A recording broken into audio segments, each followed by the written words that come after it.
Good evening, I'm David Brown, and this is the Northern Sun Experience. The leaves may be turning shades of red and orange, but we start tonight's episode on the green. The NSIC Men's Golf Championship is a 72-hole competition, with the first 36 holes played in the fall and the final 36 played in the spring. And the autumn portion got started at the Jewel Golf Club in Lake City, Minnesota, just along the Mississippi River. Not exactly a blustery day, but it was a bit dreary outside. 10 NSIC teams brought their top 5 golfers for a total field of 50. The highlight, though, was Augustana's Parker Klitsky nailing a hole-in-one on the par 3 11th, but he still sits 3 shots back. Here's a look at the leaderboard after the first 36. 4 golfers tied for the number 1 spot, each at 2 over par with a total of 144. They are Upper Iowa's Curtis Cooksley, St. Cloud State's Troy Rynanen, Minnesota State's Kelton Schmitz, and Winona State's Jonathan Lindquist, who's the highest returning finisher as he came in 4th place last year. After the second round, Lindquist admitted he didn't expect to play this well early on. I was actually really surprised. The wind was really down, probably the least windy I've ever played a college tournament in, and they tucked a lot of tight pins, so it was a tough day. Greens were rolling really well though, but they set the course up tough. I was a little surprised, but that's what they do to us. Now, as far as team standings are concerned, the defending team champion in Minnesota State has the collective lead thus far at 15 over par with a 583. They're 6 shots ahead of Lindquist's Winona State Warriors, who are in second at plus 21. St. Cloud State, Upper Iowa, and Bemidji State round out the top 5.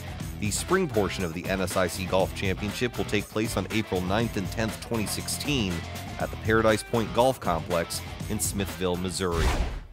Well, from the green to the gridiron, and easily the most surprising team in this early season is Southwest Minnesota State. After just 3 victories in all of 2014, the Mustangs have started this season 4-0, including a dominating 48-9 win over MSU Moorhead last Saturday. Now, SMSU faced another tough road test this Saturday as they visited Augustana, but they started with some trickery yet again. Devontae Stevens finds Nate Hewitt on the halfback option pass for the 37-yard touchdown. And just like last week's reverse option touchdown, this one gets the Mustangs on the board right away. It's now 10-6 SMSU, and Augie takes its first lead. Trey Hyde finds Charlie Hayes for the 10-yard score, and it's 13-10 Vikings. 20-10 now later in the second when the Mustangs air it out again. This time it's Blake Gimble, the regular QB, with a strike to Hewitt, 75 yards, and SMSU pulls within 3. Next Mustang possession, Ashanti Payne. He's not always there when you call, but he's always on time if you like early 2000s hip-hop references. SMSU takes a 23-20 lead. But just 2 minutes later, Hyde sneaks it in from the 1 to give the Vikings a lead at halftime of 27-23. And they would pitch a shutout in the second half while increasing their lead.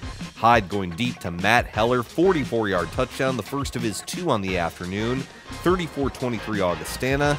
And then in the fourth, they run the clock out and then some with Justin Greenway, 54 yards to pay dirt. Augie tops SMSU by a count of 48-23. Let's check in on the other undefeateds. 4-0 Sioux Falls at Wayne State. Wildcats up 3-zip, but not for long. Kyle Groneweg finds some room and doesn't look back. 99-yard kickoff return, and the Cougars take a 7-3 lead. And it would be a lead they would not relinquish. Luke Papillion rolls right, hits Kyle Allman for a 31-yard touchdown. It's now 14-3. Just under a minute to go before halftime, Papillion takes it himself on the option up the right side. 8-yard score, 28-10 USF at the break, and they'd continue to pour it on in the second half, starting with defense. Solomon St. Pierre picks it off and goes 77 yards the other way. It was 42-10 USF at that point. They would go on to win 59-10. Could Minnesota State keep pace with USF? They had a road battle as well at Upper Iowa. Great interception by Tristan Byer for the Peacocks, realizing the ball never hit the ground. And Upper Iowa was in business after that. Dimitri Morales up top, David Eswine coming on down, 25 yards. Peacocks lead 7-0. Back come the Mavs. Connor Thomas somehow busts through the middle and bounces it outside. 55 yards all the way down to the 5-yard line. He'd punch it in a few plays later to tie things at 7. Third quarter, Mavs down 10-7 now. Nick Piracini to Bryce Duncan's 6-yard score. Minnesota State retakes the lead 14-10. And then later in the third, MSU's defense comes through. The pass is tipped and intercepted by Josh Gordon, who uses ballet training to spin out of this scrum and find some daylight. 53 yards on the pick six. Minnesota State has not allowed a single point in the second half this season, and the Mavs take this one from the Peacocks 38-10. When we come back on the Northern Sun Experience, more football highlights, including Minnesota Duluth hoping to go above 500 for the first time this season. The Northern Sun Experience on Midco Sports Network is presented by Sanford Orthopedics and Sports Medicine and Dakota Land Honda.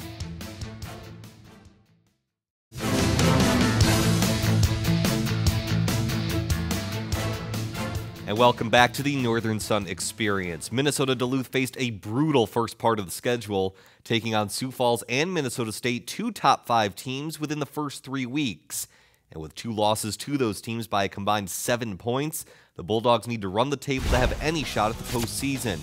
That journey continued Saturday at MSU Moorhead, but the Dragons spit some hot fire first with this Demetrius Carr QB keeper, MSUM with a 7-0 advantage. 7-3 now, and UMD's Bo Bofferding takes the jet sweep, uses a great block to spring himself into open space, 61-yard run, and the Bulldogs take the lead at 10-7. Second quarter, Drew Bauer finds Bofferding, who escapes clean out of the backfield for this score, and now it's 18-7. Just before halftime, Bauer gets great protection in the pocket, and he'll eventually hit Nate Ricci for the 10-yard touchdown, 26-7 at that point, and the Bulldogs top the Dragons 47-14. Let's continue our Minnesota tour in Bemidji. Beavers hosting UMary for homecoming. Check out the ridiculous catch by Vince Dinkel going up by the pylon. Great grab for the score. Beavers up 12-0 at that point. Later in the first, Jordan Hine airs it out again, this time to Jordan Oskowiak for the 16-yard touchdown, 20-0 after 1. And Bemidji State's defense would take over after that. Gunnar Olszewski picks it off, and he's got momentum the other way, 54 yards to the house. And as is tradition on Bemidji State's homecoming, the football team takes a dip in the lake with a 39-7 win over UMary. Our tour of Minnesota now lands in St. Cloud. Huskies hosting Minnesota Crookston. Nate Meyer breaks through on the QB keeper, takes it 51 yards to the house. SCSU already up 28. And they would continue to pour it on from there. Great catch by Grant Thayer over the UMC defender. It's 35-0. But the running game would provide it all for St. Cloud State. 265 yards on the ground. Touchdowns for both feature backs Liddell White and Jaden Huff, as the Huskies top the Golden Eagles 62-14. To St. Paul we go. Concordia St. Paul hosting Winona State, and this was all Warriors through the air with Josh Mikas on the touchdown, and on the ground as well with Paul Preston. A well-balanced attack from start to finish, as Winona State tops Concordia St. Paul 51-7. And finally, congrats to Northern State as the Wolves topped Minot State 45-14 on Saturday. Both teams were 0-4 heading into the game, but it was NSU who eventually prevailed behind 2 touchdown passes from Kyle Levon and 3 more scores from 3 different backs, Nick Truen, Shaka Kelly, and Christian McElvain. Well, looking ahead to this upcoming Saturday in the NSIC, we've now reached the halfway point of the season, with some teams starting to separate themselves and others looking to simply get on track. We start at 1 with MSU Moorhead traveling west to Aberdeen to take on Northern State. And for the second straight week, one team will get its first win as 0-5 Minot State visits 0-5 UMary. Also at 1, Bemidji State is at Minnesota Crookston, and St. Cloud State visits Minnesota Duluth. Southwest Minnesota State takes on Wayne State, with both teams looking to rebound after blowout losses. And starting at 2, it's our big matchup of the weekend, with 4-1 Augustana visiting 5-0 Minnesota State. Our night games include Winona State visiting Sioux Falls, and Concordia St. Paul taking on Upper Iowa. When we come back, volleyball highlights from several NSIC teams in the national top 25, including a critical road matchup for SMSU at Winona State. The Northern Sun Experience on Midco Sports Network is presented by Sanford Orthopedics and Sports Medicine and Dakota Land Honda.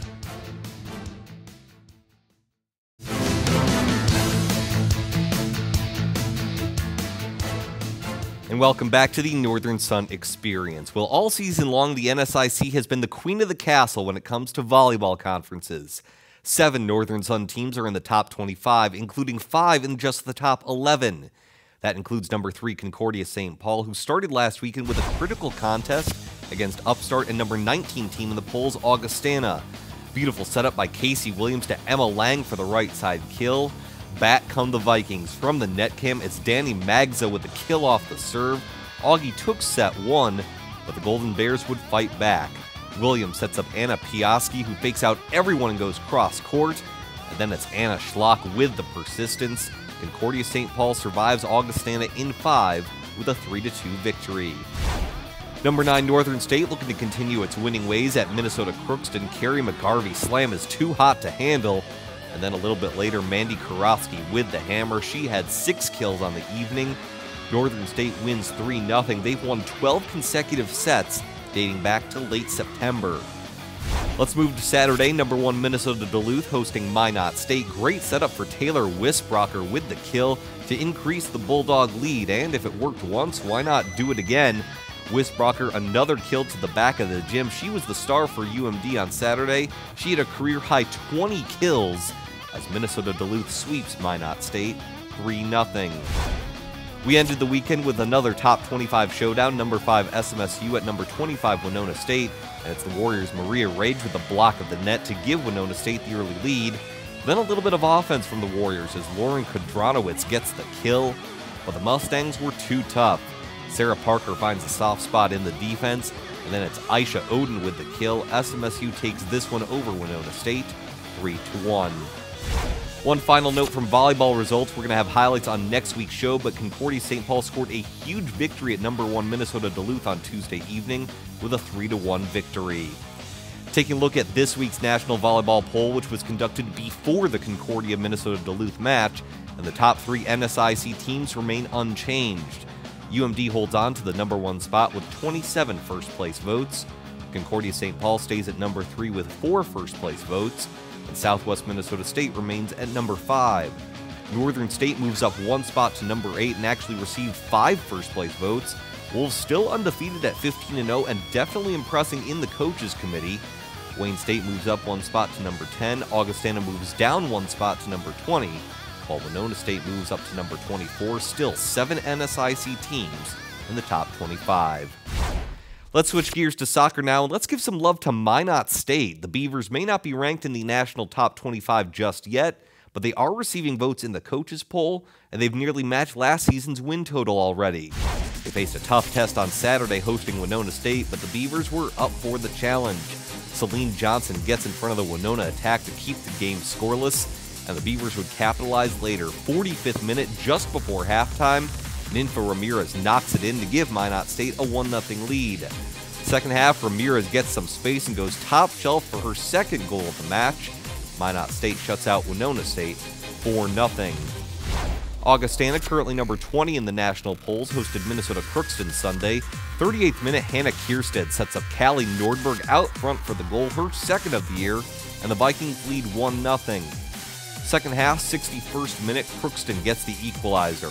Off the corner kick, Delaney McIntyre with the header to nod things at 1. It would stay that way until the final minutes, the 89th to be exact. Samantha Timkowitz, long shot from the top of the box, and she nails it. Augustana sneaks away with a 2-1 victory. Number 10 Minnesota State visited Northern State this weekend. Mavs and Wolves in a scrum, but Emily Erickson recovers and finds Corey Cronforce for the header, the first of her 2 goals, and it's 1-0 MSU. Later in the first half, Kiana Nichols' persistence pays off on the second effort.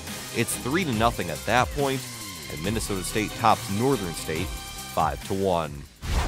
Coming up next, we go under the Northern Sun at Upper Iowa University. The Northern Sun Experience on Midcoast Sports Network is presented by Sanford Orthopedics and Sports Medicine and Dakota Land Honda.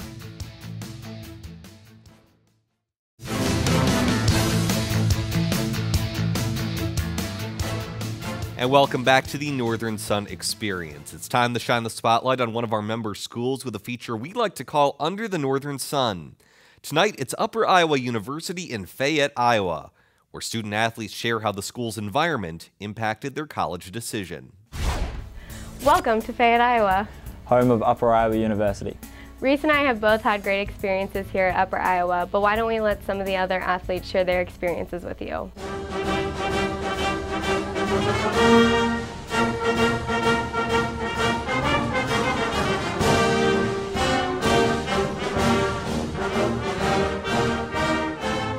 I I chose UIU actually because of my wrestling coach. He came and talked to me. I didn't even plan on wrestling once I got done with high school, but he talked me into it, and it was the best decision I ever made, and I'm loving it ever since.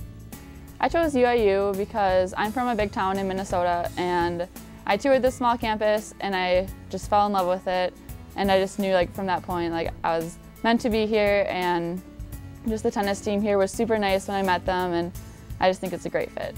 Upper Iowa is the best fit for me because of the small community, small school atmosphere here. Everyone here knows each other, and it feels just like a family, just like high school did, you know.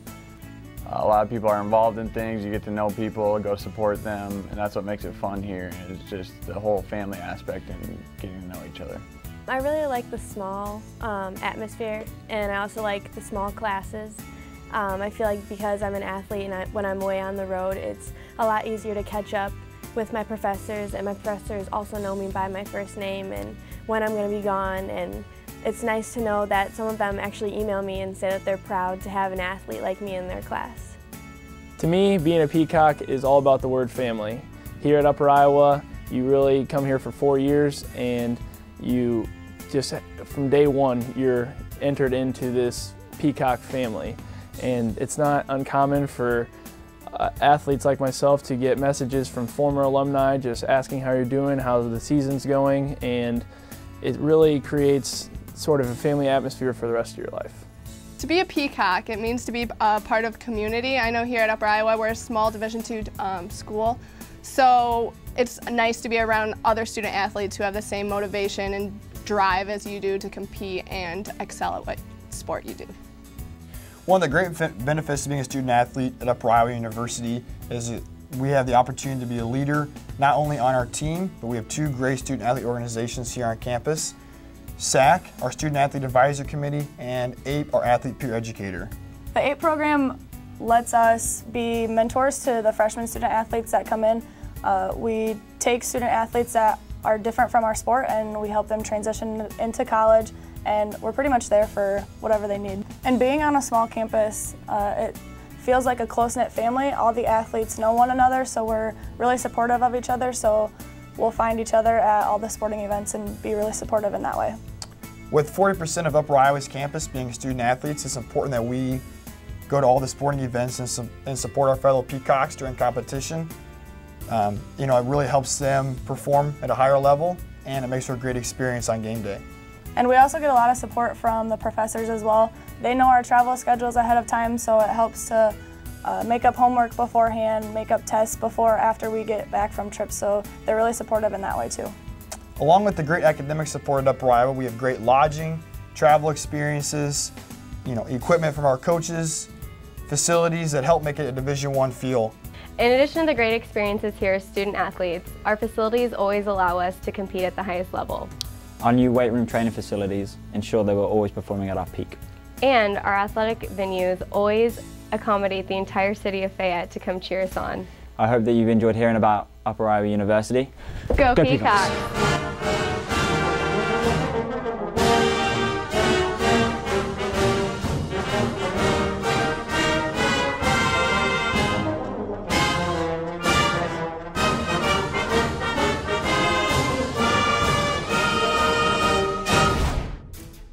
Coming up next, it's DB's Picks, my top 5 plays of the past week in the NSIC.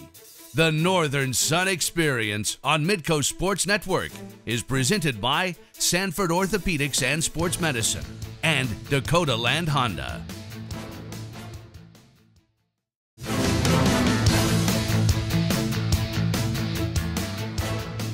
And welcome back to the Northern Sun Experience. It's time for DB's Picks, my top 5 plays of the past week in the NSIC.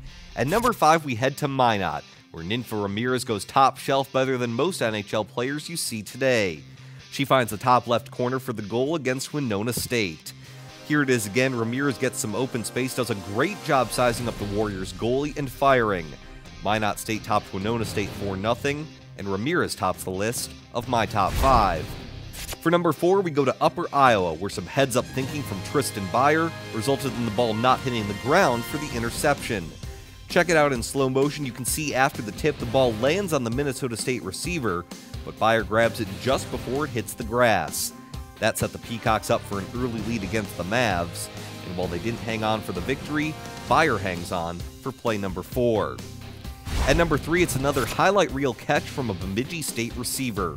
Vince Dinkle somehow makes the leaping grab and gets 1 foot inside the pylon. We'll slow it down for you. Coverage by you, Mary, was pretty great, but Dinkle adjusted well enough to secure the ball and secure the touchdown. Bemidji State's won 2 in a row, thanks to receivers making plays like play number 3. For number 2, Southwest Minnesota State breaks out the Mustang magic again. Devontae Stevens throws a halfback option touchdown pass to Nate Hewitt. Last week it was a reverse option touchdown pass to Hewitt. This week one fewer person got involved, but that doesn't make the play any less extraordinary. The Mustangs may have lost to the Vikings, but they secured a top 2 play for the 2nd week in a row. But our number 1 play of the week comes from Minnesota State defensive end Josh Gordon. The senior tips an interception to himself, then does a little pirouette action to elude Upper Iowa and go for the touchdown. Who knew a big guy could be so nimble? The preseason Defensive Player of the Year certainly making his case for the regular season award. Thanks to the pick 6, Minnesota State is 5-0, and Josh Gordon's interception is number 1. Once again, a thank you to all of our NSIC member schools for their contributions to this week's show. We'll be back next week for yet another Northern Sun experience.